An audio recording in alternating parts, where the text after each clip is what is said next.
हमारा class 9 science NCERT Hindi medium में अध्याय 1 हमारे आसपास के पदार्थ।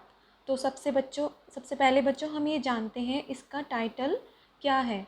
हमारे आसपास के पदार्थ हम किसे भी कहते हैं, कोई भी चीज़ जिसके अंदर भार हो या वो कोई स्थान घेरती है उसे हम क्या कहते हैं, पदार्थ, या इंग्लिश में हम बोलते हैं मैटर। कोई भी ऐसी चीज़ जो उसके अंदर वेट होता है, कुछ ना कुछ मास होता है और जिसके अंदर जो स्पेस ऑक्यूपाई करता है उसको हम क्या बोलते हैं, मैटर। अब आगे देखते हैं। हमारे चारों ओर नज़र दौड़ाने पर हमें विभिन्न प्रकार की वस्तुएं नज़र आती हैं जिनकी आकार, आकृति और बनावट अलग अलग होता है। ठीक है, तो वैज्ञानिकों ने प्रत्येक वस्तु जिस सामग्री से बनी होती है उसे क्या बोल दिया, पदार्थ बोल दिया। तो जिस हवा में हम सांस लेते हैं, भोजन खाते हैं, पत्थर, बादल, तारे, पौधे एवं पशु, जब यहाँ तक कि पानी की एक बूंद या रेत का एक कण, ये सारे के सारे क्या हैं, पदार्थ। तो पदार्थ की आपको क्या परिभाषा मिल गई, तो आप ये बता सकते हो कि वो सभी वस्तुएं जिनका द्रव्यमान होता है और ये कुछ स्थान घेरती हैं उन्हें क्या कहते हैं, पदार्थ। तो आप यहाँ से पदार्थ की आपको डेफिनेशन मिल गई है। वो सारी वस्तुएं जो जिनका कुछ ना कुछ द्रव्यमान होता है। द्रव्यमान क्या होता है, जिस भी चीज़ से वो वस्तु बनी है वो कितना है, वो उसको बोलते हैं द्रव्यमान। और ये कुछ स्थान घेरते हैं, वो कुछ ना कुछ स्थान घेरेगी तो ये क्या हो गया, पदार्थ। तो अब आपको पता है, आगे देखें। भारत के प्राचीन दार्शनिकों ने पदार्थों को 5 मूल तत्वों में वर्गीकृत किया जिसे पंचतत्व कहा गया। ये पंचतत्व हैं वायु, पृथ्वी, अग्नि, जल और आकाश। इनके अनुसार इन्हीं पंचतत्वों से सभी वस्तुएं बनी हैं, चाहे वो सजीव हो या निर्जीव। उस समय के यूनानी दर्शकों ने भी इस पदार्थ को इसी प्रकार वर्गीकृत किया है। आगे देखो, तो पदार्थों को देखो उनके दो गुणों के ऊपर बांटा है। पदार्थ कौन कौन से हैं, भौतिक गुणधर्म और रासायनिक गुणधर्म में। रासायनिक, तो रासायनिक वाले आगे के चैप्टर्स में आएंगे। भौतिक गुणधर्म के अब हम इसी चैप्टर में पढ़ेंगे कि उनकी क्या क्या भौतिक गुण हैं। ये देखो, ये रहा। जैसे जब हम जल में एक एक्टिविटी दे गई है, इसमें देखो ये जल है, इसमें नमक घोलते हैं तो नमक के कण जलों के कणों के बीच के रिक्त स्थानों में समावेशित हो जाते हैं। देखो आपको ये क्या बताया गया है, फॉर एग्ज़ाम्पल ये एक बीकर है, इसके अंदर जल है, इसमें हमने जो है नमक मिला दिया, तो लाख गुना आवर्धित किए गए जल के कण। तो जल के भी कण होंगे कुछ ना कुछ और नमक के भी कुछ ना कुछ कण होंगे, और जब हम उसको हिला देंगे तो नमक जो है घुल जाएगा। नमक घुलने का मतलब क्या है कि नमक के जो छोटे छोटे कण हैं वो जल के कणों के बीच के अंदर फंस गए हैं। ठीक है, तो इस तरीके से हमें पता लग गया कि नमक के कण जल के कणों के बीच के खाली स्थान में समावेशित हो जाते हैं। आगे देखते हैं, पदार्थ के ये कण कितने छोटे हैं, कितने छोटे हो सकते हैं। इसके ऊपर आपको एक एक्टिविटी दे रखी है। ये देखो, हमने क्या करा है, पोटेशियम परमैंगनेट लिया, उसको 2 या 3 क्रिस्टलों को 100 मिलीलीटर पानी में घोल दें। ठीक है, 100 ml पानी में हमने पोटेशियम परमैंगनेट लिया, एक रसायन होता है, उसको घोल दिया। अब इस घोल में से लगभग 10 मिलीलीटर का, यानी देखो अभी 100 का बीकर था, इसमें से 10 इसमें से निकाला, इसमें डाला। ठीक है, और उसमें 90 मिलीलीटर जल डाल दिया। फिर बाकी 10 इसमें निकाला, इसमें डाल दिया। अब 90 इसमें जल मिला दिया। फिर उसमें से 10 निकाला, 90 इसमें जल मिला दिया। इसी तरह आपको 5 से 8 बार, जब हम बार बार जो है इसमें जल मिला रहे हैं, इसको हम क्या कह रहे हैं, तनुकृत। तनुकृत का मतलब होता है डाइल्यूट कर रहे हैं, इसके अंदर पानी मिला के इस जो ये पोटेशियम परमैंगनेट है इसके सॉल्यूशन को और हल्का कर रहे हैं। और आप देखते रहोगे ये जो है ना नीले रंग का होता है, पर्पल से रंग का होता है, और लेकिन आप देखोगे लास्ट वाले बीकर में इसका कलर जो है फिर भी नीला ही रहेगा। ठीक है, नीला रहेगा लेकिन हल्का हल्का होता जाएगा क्योंकि हम उसमें जल मिला रहे हैं। तो ये नीले रंग से, हल्के नीले रंग से हमें ये पता लगा इतनी ज़्यादा बार तनुकृत होने पर भी जो पोटेशियम परमैंगनेट के कण इतने छोटे छोटे होते हैं कि फिर भी पानी का घोल जो का रंग कुछ ना कुछ नज़र आ ही रहा है। ठीक है, तो इस प्रयोग से हमें ये पता लगता है, ये देखो पोटेशियम परमैंगनेट के बहुत थोड़े से क्रिस्टलों से पानी की बहुत अधिक मात्रा भी रंगीन हो जाती है। तो पोटेशियम परमैंगनेट के केवल एक क्रिस्टल में, यानी हमने 2-3 क्रिस्टल डाले थे, तो सोचो एक क्रिस्टल में कितने ज़्यादा सूक्ष्म कण होंगे, इतने छोटे छोटे और बहुत सारे कण होते हैं। और ये जो छोटे छोटे कण हैं ये भी बहुत सारे छोटे छोटे कणों में विभाजित होते हैं। तो इससे हमें ये पता लगा कि पोटेशियम परमैंगनेट की जगह अगर 2 मिलीलीटर डिटोल से भी हम ये एक्सपेरिमेंट कर सकते हैं। लगातार तनुकृत करने के बाद, तनुकृत पानी मिलाने के बाद भी हमें उसकी महक जो है डिटोल की आती रहेगी। तो इससे हमें ये पता लगा कि पदार्थ के कण बहुत छोटे छोटे होते हैं और इतने छोटे कि हम सोच भी नहीं सकते। अब आते हैं पदार्थ के कणों के अभिलाक्षणिक गुण। कौन कौन से अभिलाक्षणिक गुण हैं? पहला है कि पदार्थ के कणों के बीच में रिक्त स्थान होता है, यानी खाली स्थान होता है। जैसे हमने नमक को पानी में घोला, उसमें देखा नमक दिखेगा नहीं। नमक क्यों नहीं दिखा घुलने के बाद? क्योंकि नमक के जो छोटे छोटे कण हैं वो पानी के जो खाली स्थान है, जो रिक्त स्थान है उसके बीच में फंस गए हैं, अब वो उसके अंदर घुल चुके हैं। दूसरा क्या है? पदार्थ के कण निरंतर गतिशील होते हैं। कि जो पदार्थ के कण होते हैं वो हमेशा चलते रहते हैं, गतिशील होते हैं, मतलब उसके अंदर कुछ ना कुछ एनर्जी होती है। ठीक है। तीसरा क्या है? पदार्थ के कण एक दूसरे को आकर्षित करते हैं। तो ये थे अभिलाक्षणिक गुण। ठीक है, अब हम इनके बारे में पढ़ते हैं, फिर हम इस वीडियो को यहीं पर क्लोज करेंगे। देखो, पदार्थ के कणों के बीच रिक्त स्थान होता है। जैसे नमक, शर्करा, डिटोल या पोटेशियम परमैंगनेट के कण समान रूप से पानी में घुल जाते हैं, है ना। इसी प्रकार जैसे हम चाय, कॉफ़ी या नींबू पानी बनाते हैं तो पदार्थ के कण एक दूसरे के कणों के रिक्त खाली स्थानों में समावेशित हो जाते हैं। तो इससे हमें पता लगता है कि पदार्थ के कणों के बीच पर्याप्त रिक्त स्थान होता है। ठीक है, ये तो आपको बताने की ज़रूरत ही नहीं है, आपको आराम से समझ में आ गया है। अब ये वाला देखते हैं, पदार्थ के कण निरंतर गतिशील होते हैं।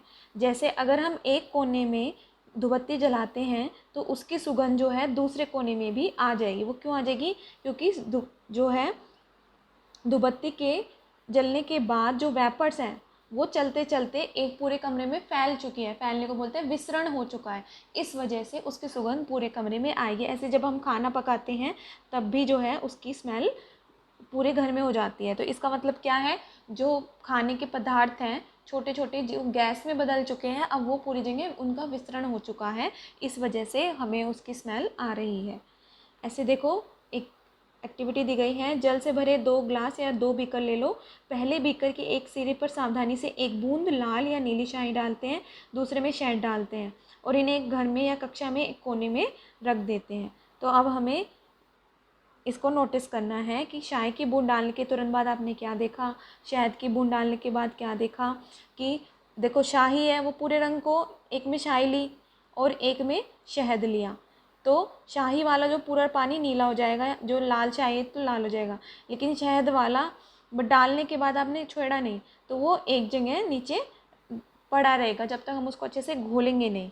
ठीक है, तो शाही का रंग पूरे जल में एक समान रूप से फैलने में कितने टाइम लगेगा और शहद को कितना टाइम लगेगा? शहद को टाइम लगेगा लेकिन शाही जो है आराम से फैल जाएगी।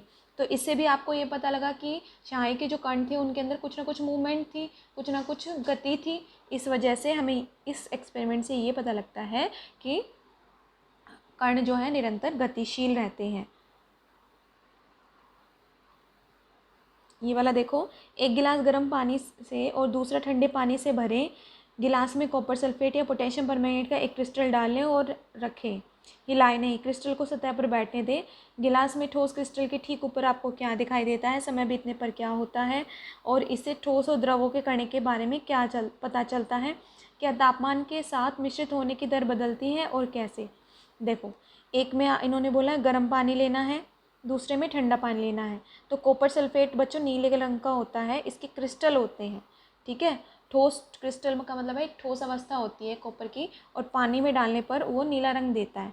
ठीक है, तो आपको जो है ऐसे कैसे ही डाल देना है, और जो गर्म पानी है उसमें भी ऐसे कैसे ही डाल देना है। तो आप देखना, जो गर्म पानी है उसमें जल्दी से घुल जाएगा और जो ठंडा पानी है उसमें थोड़ा लेट घुलेगा। तो वैसे क्यों घुल रहा है? क्योंकि जैसे ही हमने इस पानी को गर्म करा, तो क्या हुआ?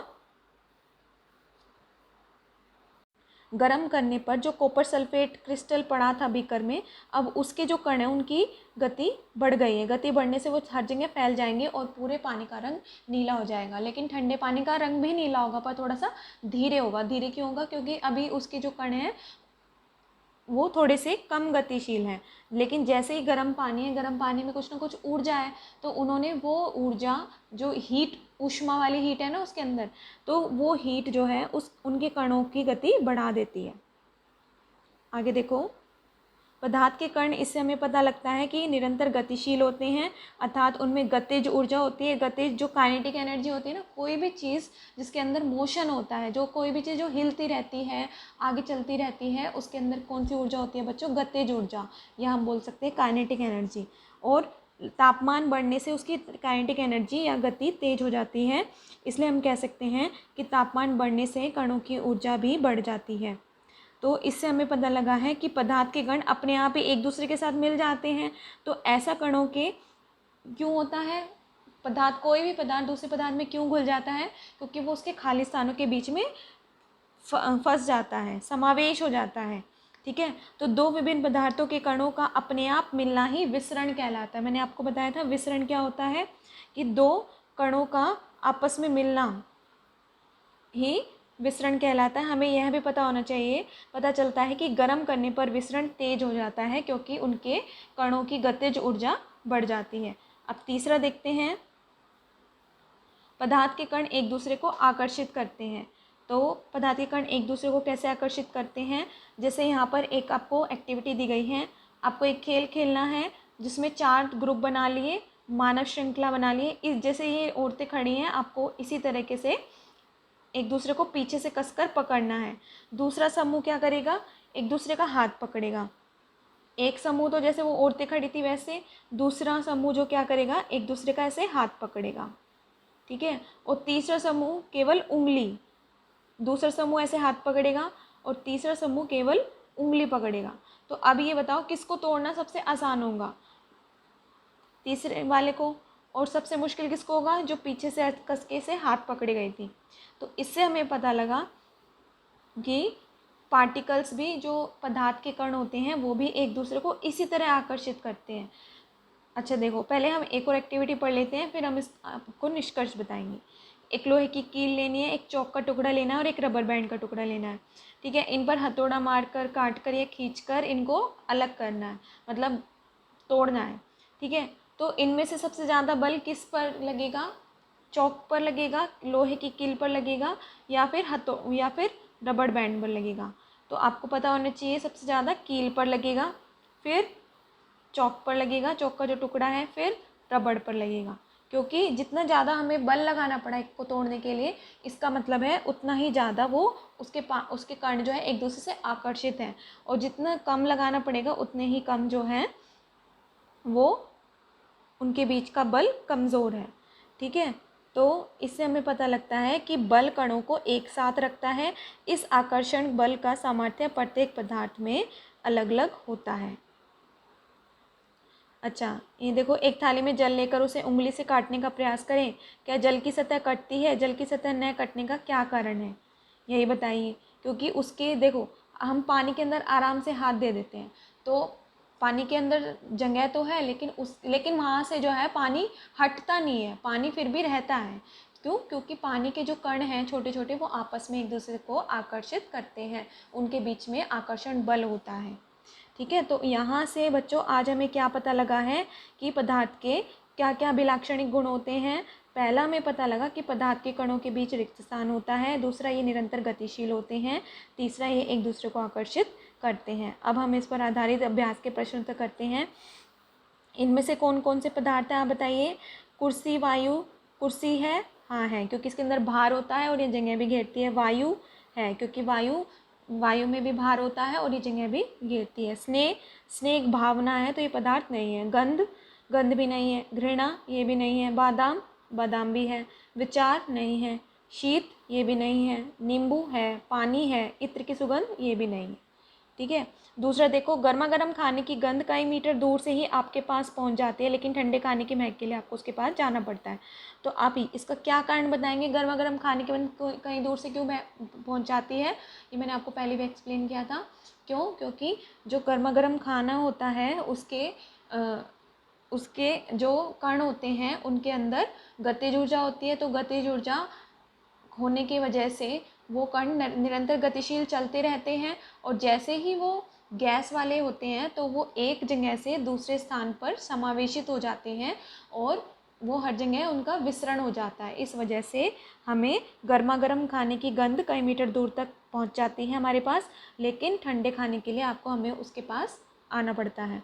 स्विमिंग पूल में गोताखोर पानी काट पाता है, इससे पदार्थ का कौन सा गुण प्रेक्षित होता है? पानी इसलिए काट पाता है,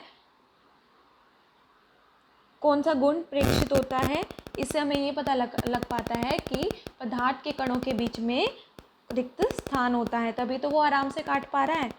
चौथा देखो, पदार्थ के कणों की क्या क्या विशेषताएं होती हैं? बच्चों, हमने कौन कौन सी पढ़ी है ये आप कमेंट बॉक्स में करके बताइए, और आशा करती हूँ आपको ये चैप्टर समझ में आ रहा होगा। आप कौन कौन से चैप्टर चाहते हैं हमें कमेंट बॉक्स में बताइए। Thank you.